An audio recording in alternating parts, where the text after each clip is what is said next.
hello everyone. By way of introduction, again, my name is Kevin Capalbo, and I'm a client director with Everest Group and part of the leadership team for the IAOP chapter for New England. And on behalf of Everest Group and in conjunction with the IAOP, I'd like to welcome you to our webinar today on sourcing RPA, which will cover the latest developments and enterprise implications for RPA.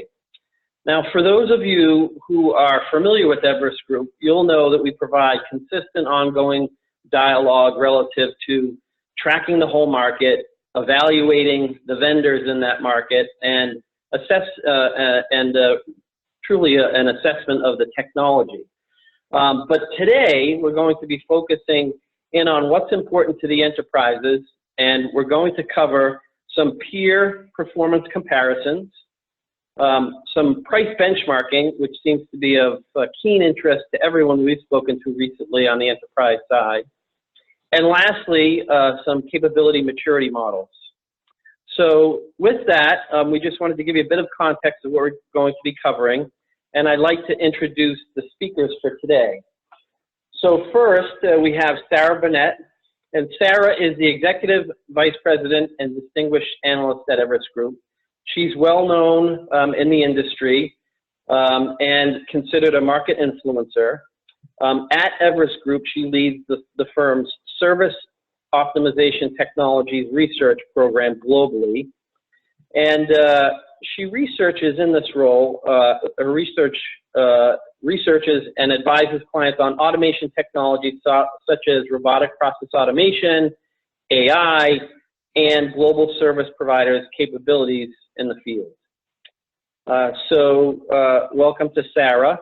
And then secondly, we have Michael Jansen. And Michael was a co-founder of Everest Group's research practice and has had a broad career and varied career in the global services industry.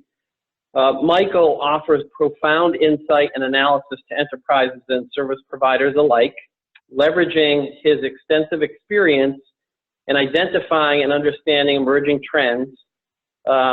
He's really considered the thought leader for Everest Group as our chief research guru.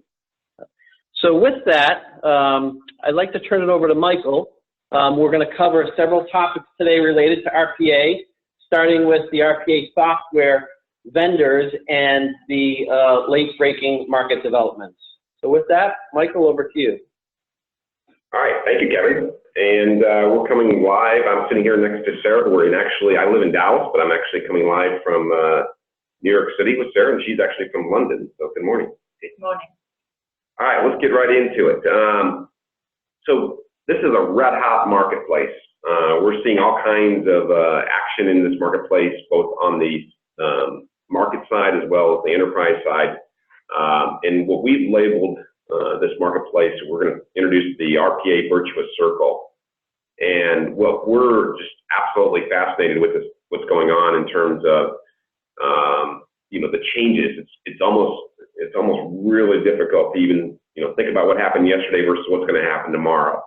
And probably starting with it starts with the platforms and the RPA software vendors that are in this space have truly reached a point where they've reached that tipping point, if you will. Their software continues to get more sophisticated.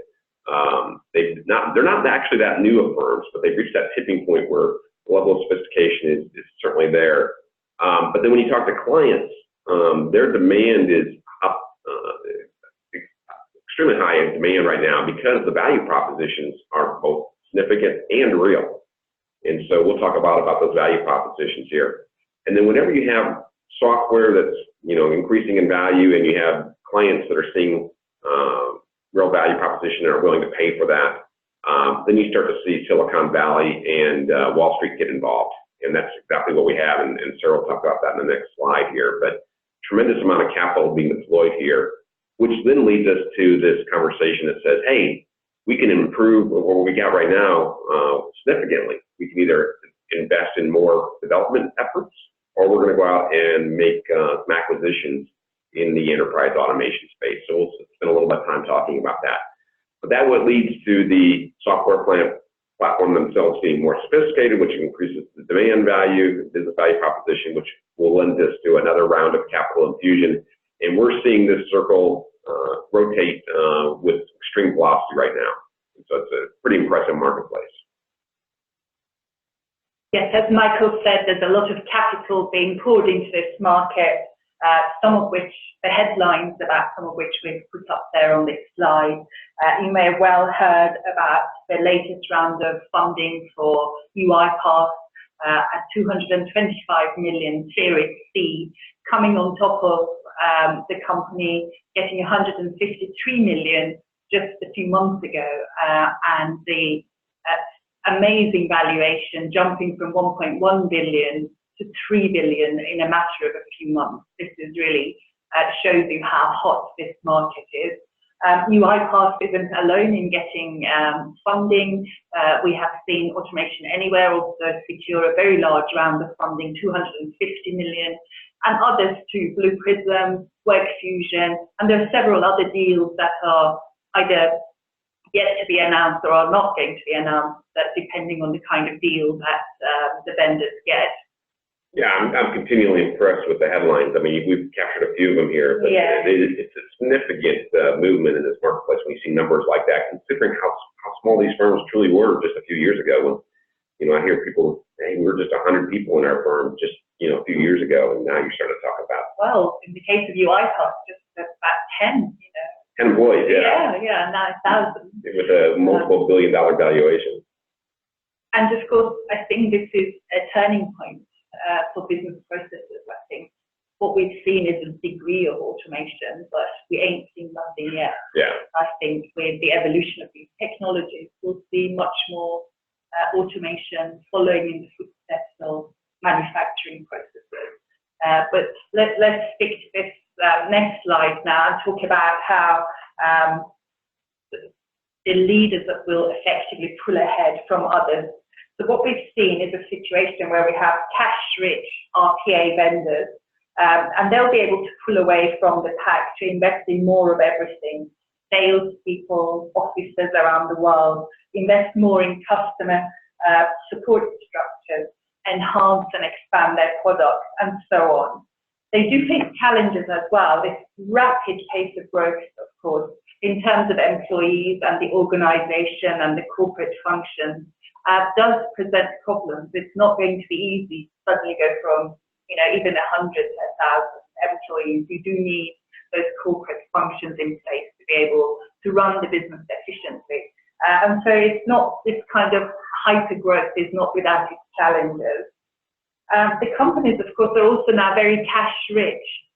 They're not burning through the money as fast as, you might think. They will have funds to invest in additional capabilities. So we suspect there'll be some acquisitions that will happen, as well as heavy investment in product development.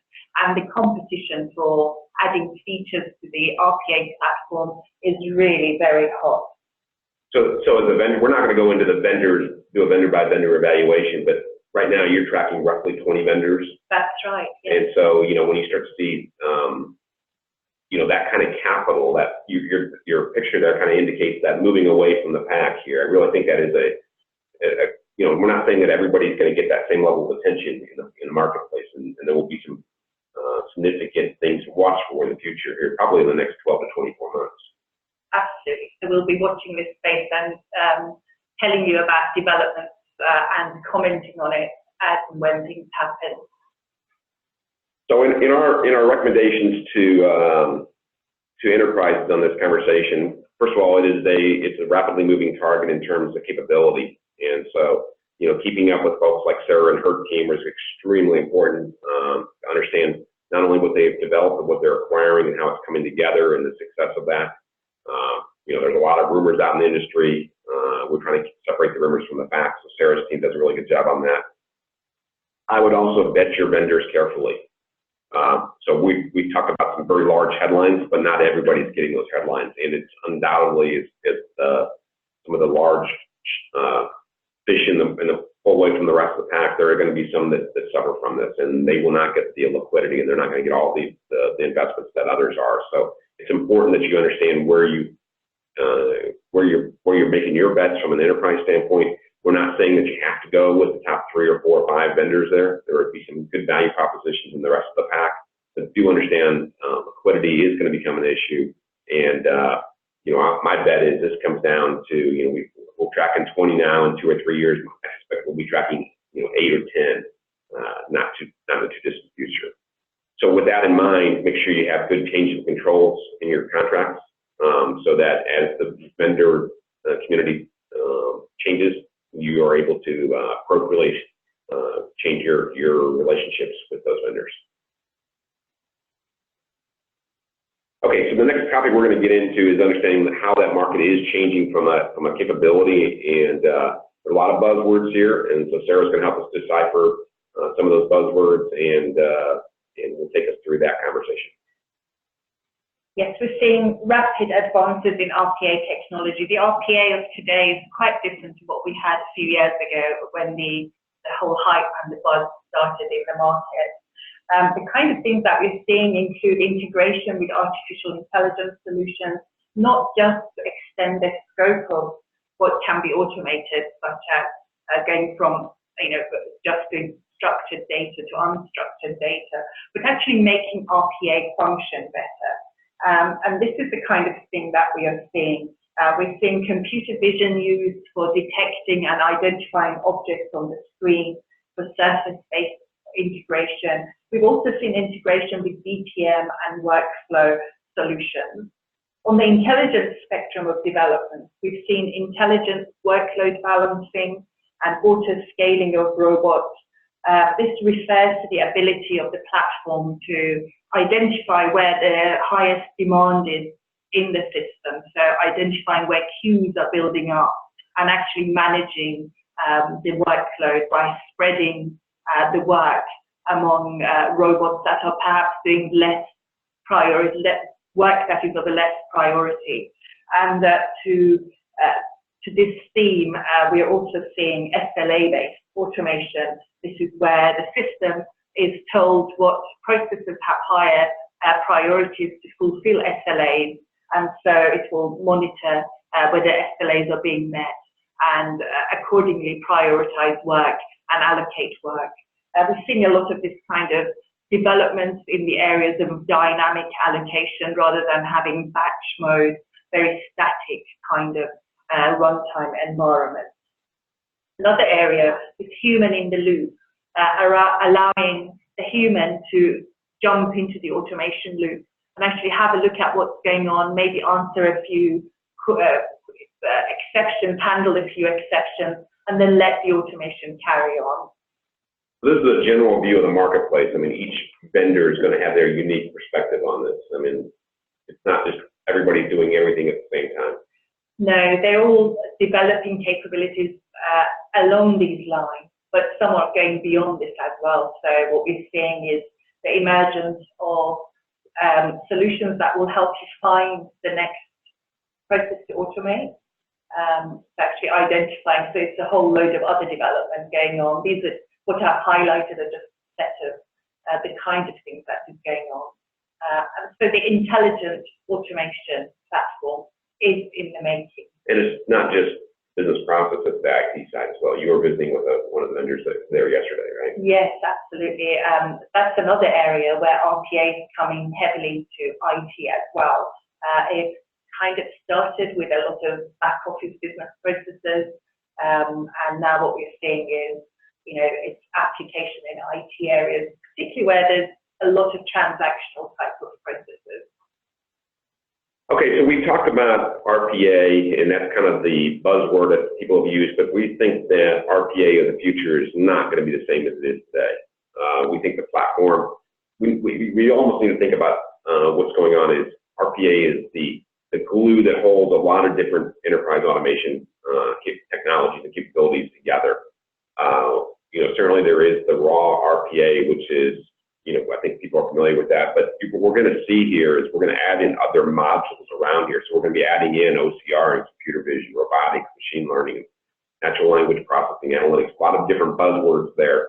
But that's what you're tracking and saying, okay, now, to what extent these things are being added into the platform. And I almost look at it's almost like the hub. What they're building right now is the hub, and then they do all these call outs to the automation that say, hey, in this situation, we need to do this, in this situation, we need to do that. Talk a little more about that. Yes, so the platforms, effectively the RPA vendors are making their solutions platforms for bringing together different kinds of capabilities, which is what really this slide shows.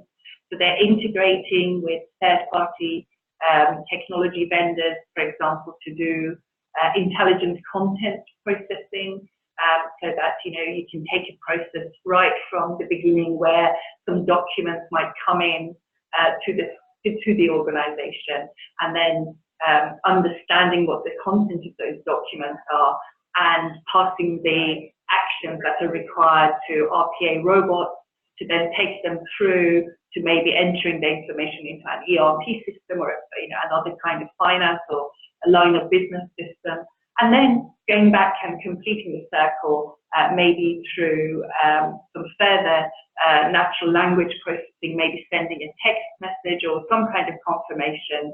So you're taking it literally from the beginning to the end using these combinations of technologies.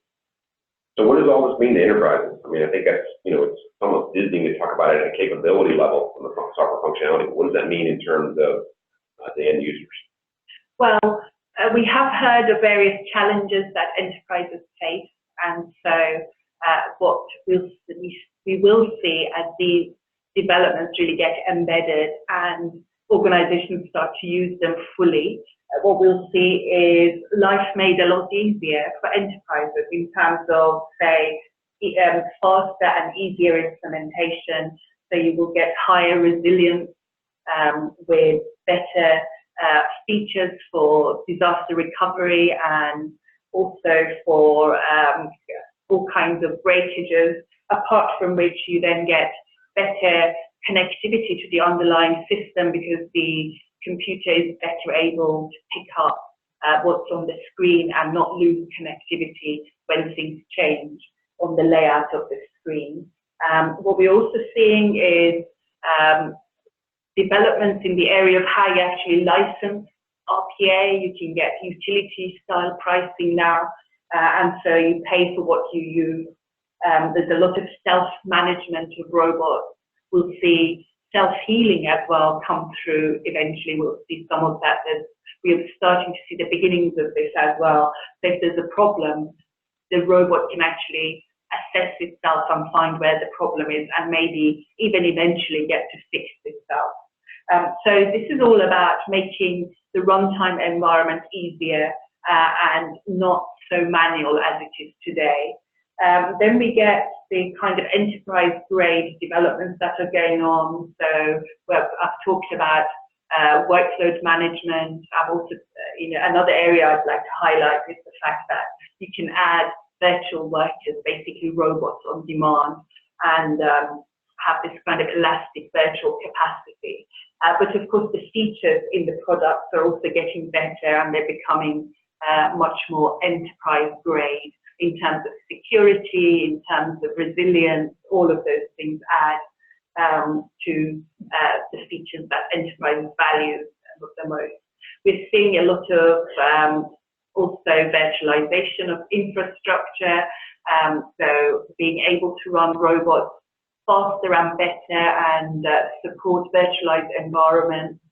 We're seeing a lot of analytics come in, so business intelligence.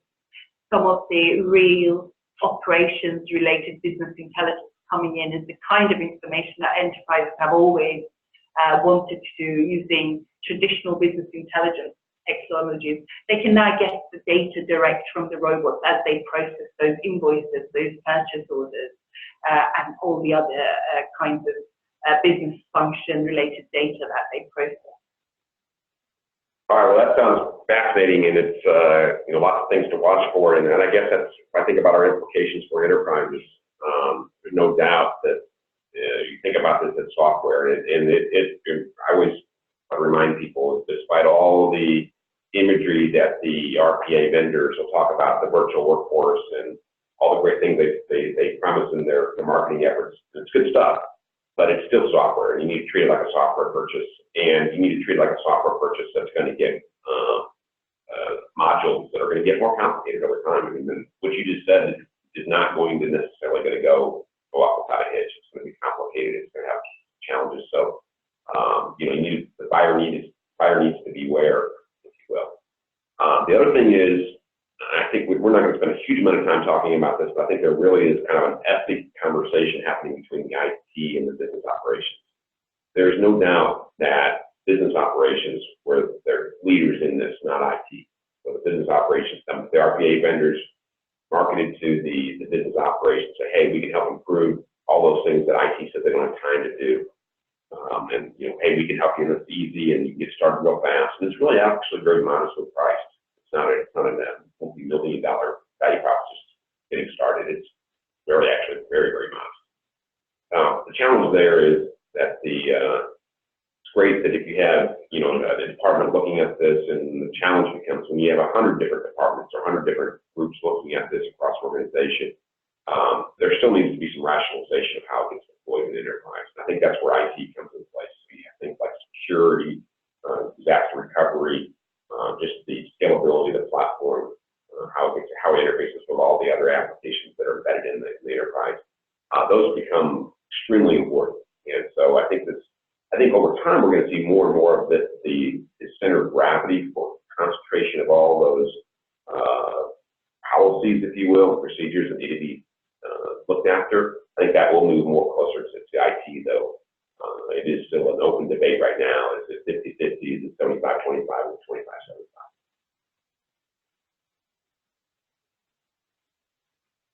All right, so we've talked about some of the vendors in general. We talked about the platforms getting more sophisticated. Let's talk about some of the pricing elements here, Sarah. I think that's actually, it's interesting. I said that pricing is relatively modestly priced. It's not a boardroom level conversation. That's how it's working really well. Yeah, so on this slide, we have shown what are the most common types of licensing that enterprises can expect from vendors. This is a changing picture as well, that more options are being offered by vendors than ever before.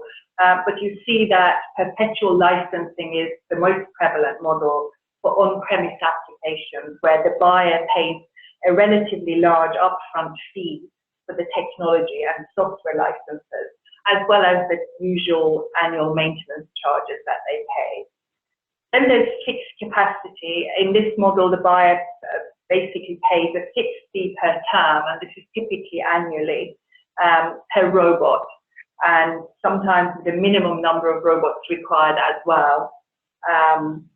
Then we see that within the fixed price model, the buyer doesn't have to invest initially in a large number of robots. Typically, they can start very small and build. So the upfront cost of getting started with automation using RPA can be kept relatively small. The usage-based model is where the number of robots used over a period of time, or robot usage time, is the unit of pricing, and also workload and capacity use determine the complete price for that particular type of package. There are also, what we see there is transactional-based models as well. So you pay per transaction, you pay a small fee per transaction, and of course, if you're processing millions of transactions a year, then you have to factor that in accordingly. But going back to usage-based pricing, this model is probably best for the buyers who require support for variable workload and cannot predict how much they will need. So again, it's providing that outcome that they need, that kind of capability that they need in order to achieve their outcome. Then talking about outcomes, we are seeing the emergence of outcome-based pricing. This is often done, in fact, by the typical business process service providers. They actually bring RPA to their client, and they do this kind of will achieve such and such efficiencies, set of savings for you. And so we see outcome-based pricing more in that kind of group of suppliers.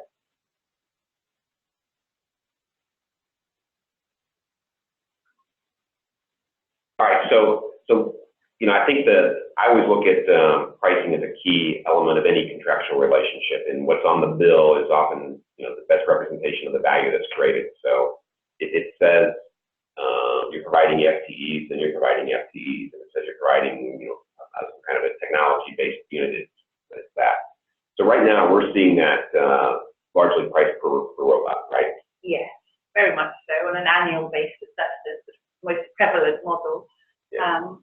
And so I think that initially that sounds like it's a good thing. It's attributing value, kind of like, hey, how much resources being deployed, and it's kind of being put the kind of an equivalency of a human labor kind of conversation. But I do think that as we think about that down the road, that actually becomes probably not so easy to implement when we start to move from easy to do me at 10, 50, that we have. The thing that makes it difficult is comparison, because not all robots are the same. Different vendors call different things robots, and so being able to say this robot costs this much compared with this one, that's not so easy to do. Yeah, and so and then you could take the next evolution of that and say, hey, we got a price for a big robot, a smart robot, a dumb robot, yes. And then you get into the argument of, well, what's fitting, what's smart, what's dumb, and of course there are additional charges for different modules that you would add for, say, managing the workflow better and the orchestration better. So you have to consider all of these different factors. So you think about all those complexities, and maybe we'll be able to come up with a usable or an easy to understand pricing module. But I think we're more likely to see what's happened in other segments of the industry, and I think we move more to a SaaS, price per head count, price per seat type of thing, where everybody has access to different types of technology, or maybe it goes to an enterprise level conversation. So, hey, we're going to provide all of the software, or i.e. the robots that you need, for a fixed price, $1 million or $5 million or $10 million, and we're not going to get into a conversation around, hey, how many of them are there, and what's the count on that? No, we're just going to give you either a seat license, or we're going to give you a enterprise license. License. Absolutely, I think that probably makes sense over the long term as we scale this out in organizations. Yeah, or including literally usage-based. We're going with transaction numbers. But on the service, that would be more on the service provider side. Yeah, we've seen that typically in the service provider and also the outcome-based model as well. Yeah, so they're taking the risk on. They're taking the risk of the service conversion and software. Yeah. All right, so taking a look at that, what are we seeing in the marketplace for real? I'm going to start on the left side of this RPA Pricing Trends chart. So what we're seeing is robot price variation by geography, indexed at 100 in the US. And then on the bottom left is robot price shrinking over the years. So just drawing your attention to these two charts here. So as you can see, there is certainly over the years, we're seeing a decline in pricing. And this is likely to continue, particularly as some of the smaller vendors go for very cutthroat options and offer lower cost licenses. Then on the right, we have robot price variations by volume, and then with AI added on. What I wanted to show here is really this kind of the variations, the fluctuations that we are seeing. And of course, with AI, I think you'll see that once you add AI, the price jumps significantly. And even that is something that will gradually lower over time. So it's a very, very dynamic market. And basically, you should be constantly watching out for how things are going, how prices are changing, and negotiating with your suppliers. All right, so the implications here for enterprises, a little bit of the Wild West out there in terms of how it's going. It's not probably what you see today is not necessarily what you're going to get in the future in terms of the pricing variable. So our recommendation here is keep that contract duration short. So as prices do decline, and the market continues to be competitive out there.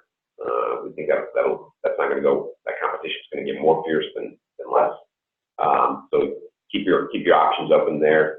The other thing is think about as your volume scale, 10 times or maybe even 100 times where you're at today. If a contract's for $50,000 and it's based on 50 robots or 25 robots, that's not hard. You don't need to spend a lot of time thinking about how the contractual relation's set up here. But when that is 10 times that or 100 times that size and it's being deployed enterprise-wide, that actually becomes more important. And so, think about that long-term perspective. And then, finally, make sure those billing metrics are understandable. If you can't understand it, you're not going to go explain it to your boss, or you're not going to go explain it to your different buying centers within the enterprise. Yes, it's really important to actually understand clearly what it is that you're getting for that price, what you can process, and what kind of advanced features you're going to get, plus any kind of intelligence built into the system to take you beyond just processing transactions.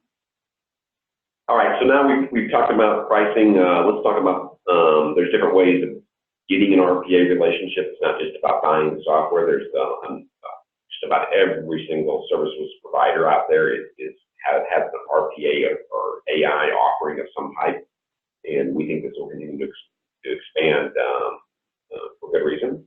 So let's talk about some of those.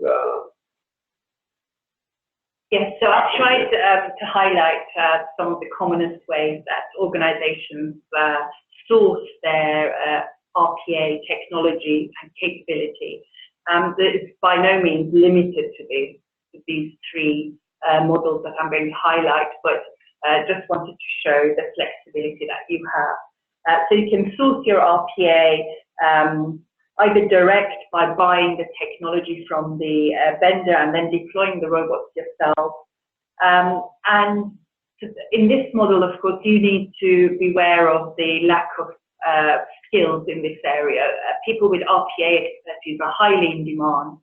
So being able to attract the right level of skills could be challenging, depending where your organization is based as well, as there is a lot of geographic variation. And in fact, we have done a study for the hottest locations for RPA skills as well. So that's one thing. Some organizations, of course, augment their skill set by bringing in consultancies which have invested in training their staff in RPA. So they accelerate the process of learning, and they get the knowledge transfer by bringing in the consultants and their own teams learning and then developing their skills as well.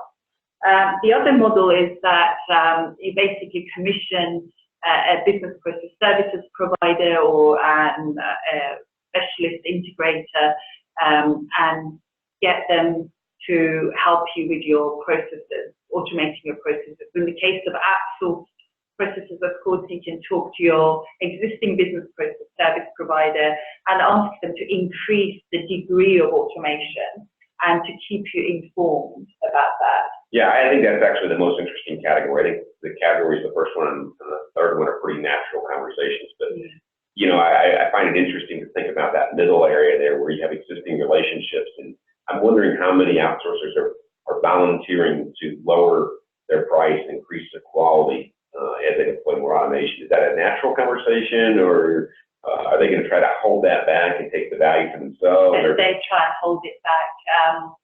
So you do need to actively push them and make sure that they're doing it. Some are embracing it quite openly, so they know that the days of labor arbitrage, those kind of manual processes, are really coming to an end, and they do need to make a change. But it's quite natural for them to want to make keep the existing model going for as long as possible. So by all means, engage with them, find out what they're doing, how much they're automating, and whether they're passing on the benefits to you as their client. Yeah, it almost brings me back. I go back in the industry, it brings me back to some of the conversations we had when we first started doing labor arbitrage. The traditional firms didn't want to really talk about, hey, I can lower your rates by going to India. Now, those firms have to think about themselves in terms of, hey, am I going to lower my rates or over my overall price because I'm moving more automation in addition to the labor arbitrage. So we'll see how that plays out. Yes, so on the topic of outsourcing, you may already have some outsourcing contracts in place. There are two major ways of getting more automation into those contracts. One is this kind of incremental approach where you, get your service provider to increasingly automate processes. And what you'll get is, of course, changing from the input-driven pricing model to more automated based pricing, and that's where you might consider outcome-based pricing, gain sharing, some of these other models then kick in for the pricing model. This reduced effort, of course, should lead to a lower cost, but there is that you have to be mindful of the investment that the service provider will have to make in order to automate your processes.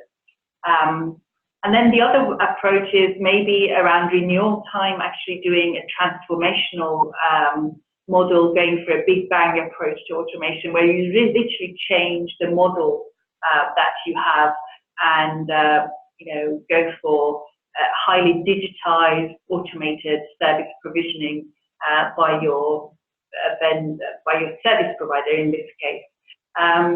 So you can expect very large, significant efficiency savings by including these kind of requirements in your contract.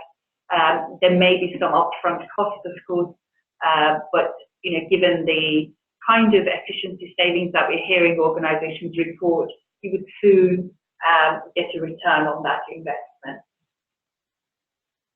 So some of the total cost of ownership components that you might want to consider, certainly reducing the direct people costs and salaries, that's something to consider. You would want to also think about continuity and keeping some of that knowledge. Of course, that applies to all outsourcing contracts anyway. So some things, some factors to consider as well.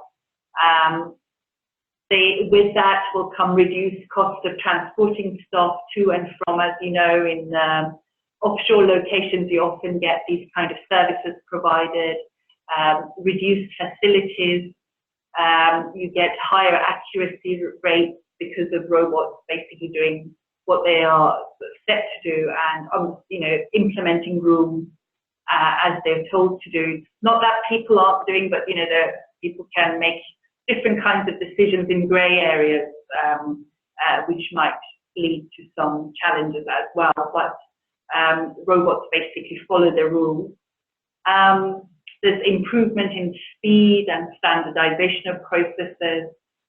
Then on the other side, you have the implementation costs, the license costs, user training, cost of additional staff to manage exceptions, because the robots can't handle everything. They will raise exceptions, and potential downtime. And of course, that sort of brings me back to the disaster recovery continuity kind of features that vendors are building into their platforms as well. On the sort of ongoing recurring costs, again, the reduced annual wages bill, that's something to think about. And also recruitment and training. There's often costs associated where there's high attrition or very boring, very dull transactional processes, data entry jobs that lead to people often leaving early, not staying with companies for very long. And that, of course, incurs costs of training, hiring, training, etc. So these kind of costs get reduced, but you will end up with license costs, which will be typically, based on a period. You will have the ongoing maintenance of the software that you develop, tool version upgrades, etc. So allowing for things like knowledge management, downtime, etc. So, Michael, did you want to say more about RPA within outsourcing contracts? Yeah, so as we summarize this section here, I think the challenge out there for all enterprises should be to have that conversation with their outsourcing providers and not be afraid to ask for that step change, not only in price as well as the operational metrics.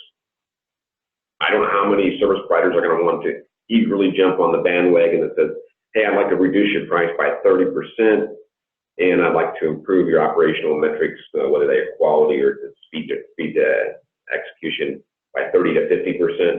But there should be some kind of dialogue around that to figure out how much the enterprise automation can really contribute to the discussion and to the relationship. There should be some significant numbers there. Now, remember that this ultimately has to work for them. It has to work for you and for them.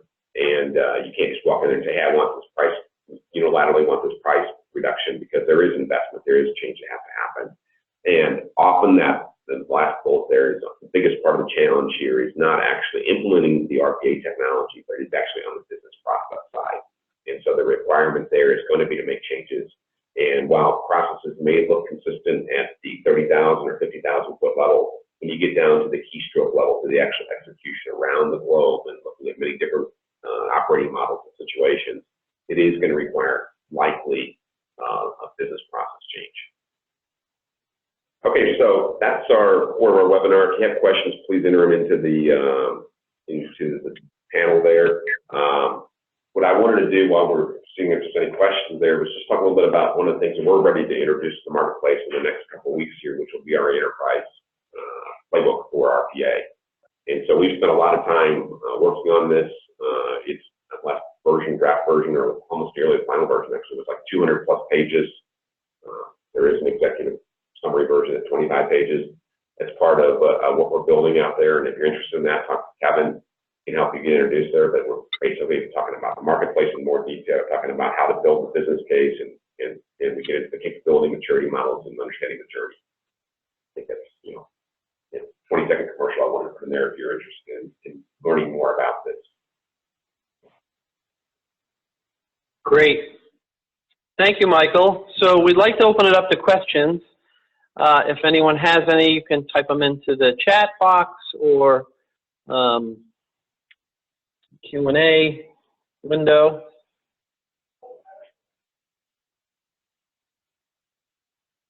I think while we wait for questions to come in, I just wanted to go back to a topic that we discussed right at the beginning of the webinar. We were talking about how we've only seen the beginnings of automation, and with maturity of adoption, we will see organizations go for a more programmatic approach to implementing RPA and other technologies.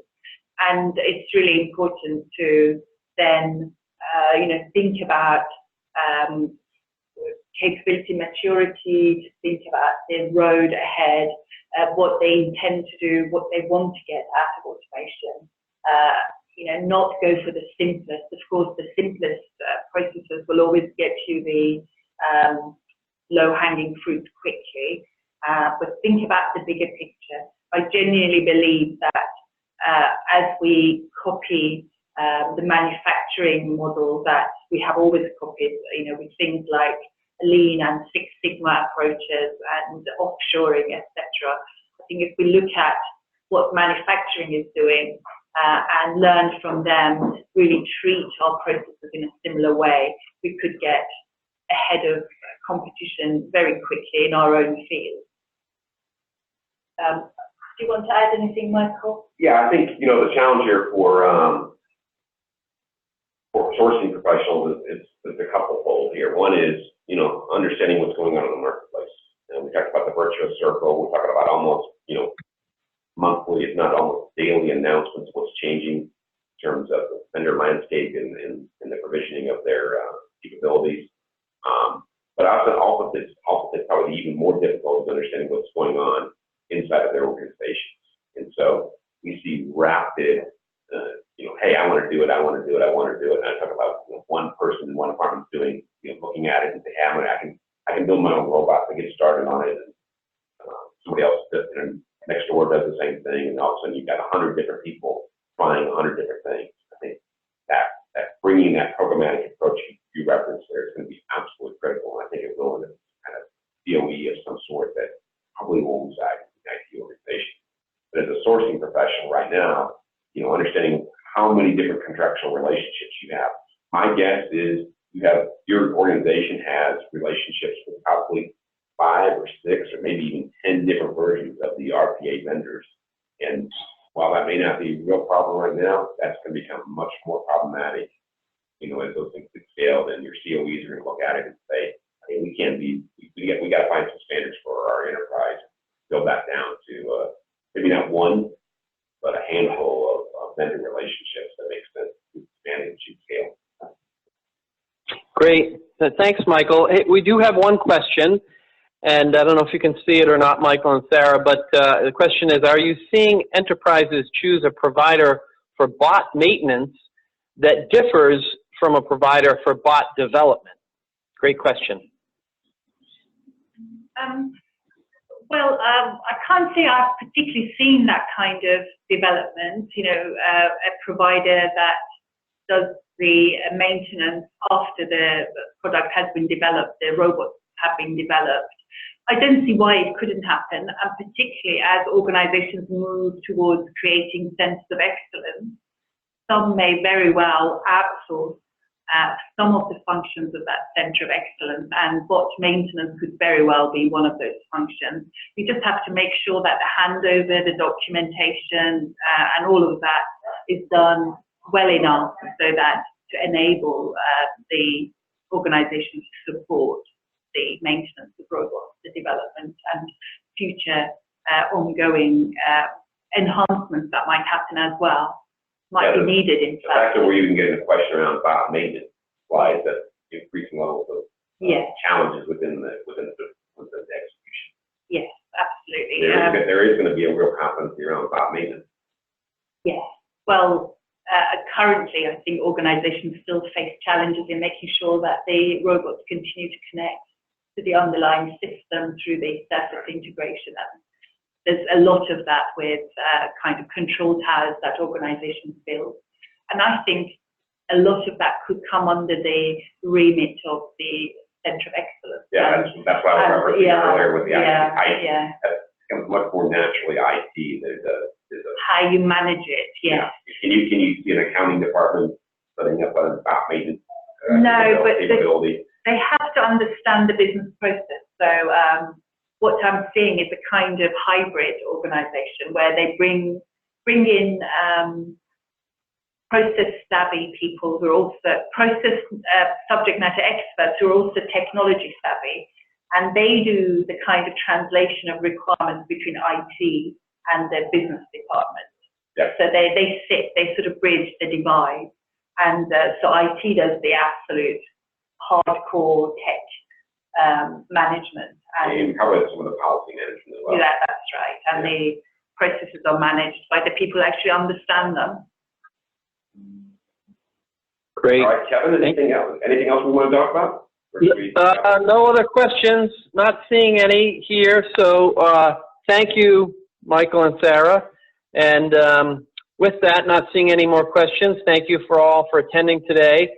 If you'd like to get in touch with us after the webinar, any questions, I've put my contact information into the chat window, but it's Kevin, K-E-V-I-N, Capalbo, C-A-P-A-L-B-O, @everestgrp.com. Thanks so much. Thank you, everyone. Thank you, Kevin.